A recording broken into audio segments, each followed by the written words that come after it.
I've been saying that the New King James brings you to doubt because of those doubting footnotes. But some of you have said, but I never look at the footnotes. This video is for you. Hi, I'm David Daniels from Chick Publications. Yeah, it is true. In 1979, when the New King James came out, it had no footnotes. But ever since they completed the New King James in 1982, the whole Bible, it had those footnotes right there. So what happens in your church when your pastor is reading from the ESV? Check it for yourself. The ESV reads almost like the New King James. So here he is, he's reading and you're following along, and then he comes to one of those places where suddenly it doesn't look anything like what you have in your New King James. Doesn't your eye just drift down just for a moment down to the footnote? And then you see it says, the NU doesn't read like this. The NU says that. And what it says is almost just like what your pastor just read to you from the pulpit. Doesn't that put just a little bit of doubt in your mind about what God really said? Doesn't that make you wonder which one's true, since your pastor and whatever scholars and other authorities pick the other reading? This has actually happened to friends I know. In fact, a pastor I know, he'd been using the New King James for years, and then out came the ESV. And wow, you know, those footnotes, if you put them in the text, they looked a lot like the ESV. He was actually tempted to switch to the ESV straight from the New King James. That's all I'll tell you about that story for now. But let me tell you about another person, a very well-known preacher, teacher, evangelist, author. He has his own study Bible and his commentaries and books, and for those he uses the New King James. But he also has a Bible college, and in that Bible college, if you want to be a student, you know what Bible they make you use? The ESV. Now, wait a second. Shouldn't the founder of the Bible college be able to tell them, hey guys, these are two totally different streams. This is from like the Textus Receptus Antiochian stream of manuscripts, and this is from the Alexandrian stream. Shouldn't he be able to say, let's be consistent here. I'm using the New King James. You should use New King James in the Bible college, not the ESV. Well, no. Why didn't he? Because he doesn't believe that the Textus Receptus or the Antiochian stream is any better than the Alexandrian stream. He doesn't believe in a preserved Bible for you. And because the New King James isn't a King James. It's an almost the same, which really means different. The New King James is a bridge Bible, or, as I've shown you before, the perfect transition Bible from the certainty of God's holy words to all these doubting books. They make merchandise of you.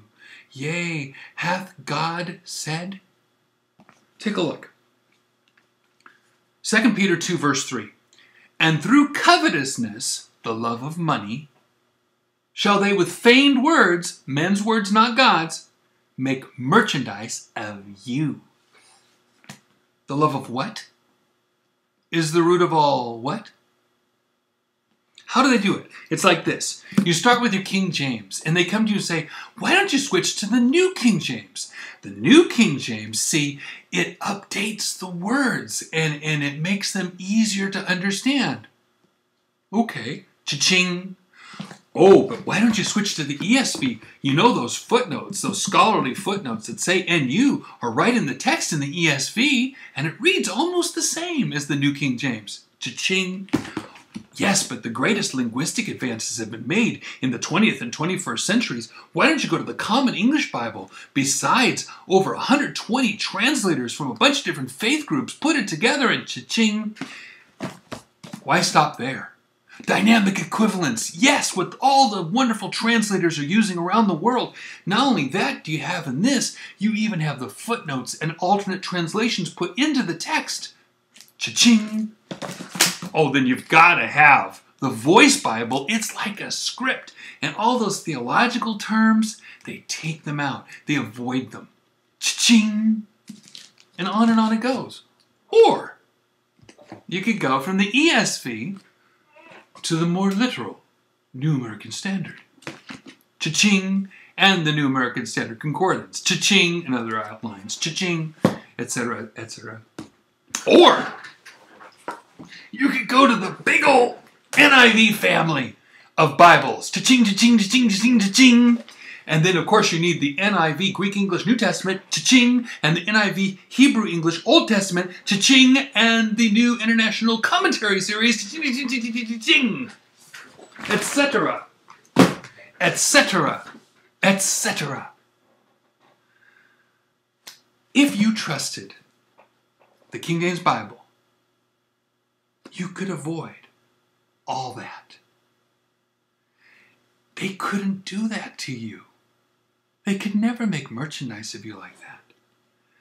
Because you'd have whatever form of King James you wanted, plus a concordance, which you could get for free on your cell phone or your computer.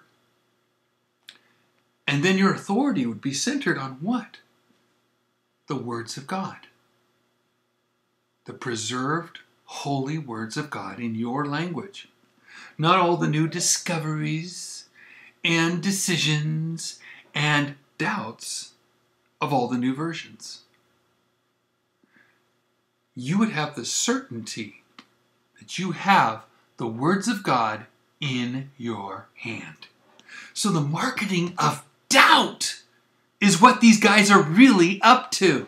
And in fact, that's how the Bible industry became a multi-billion-dollar industry, and why at the top, the heads of the industry are non-believers.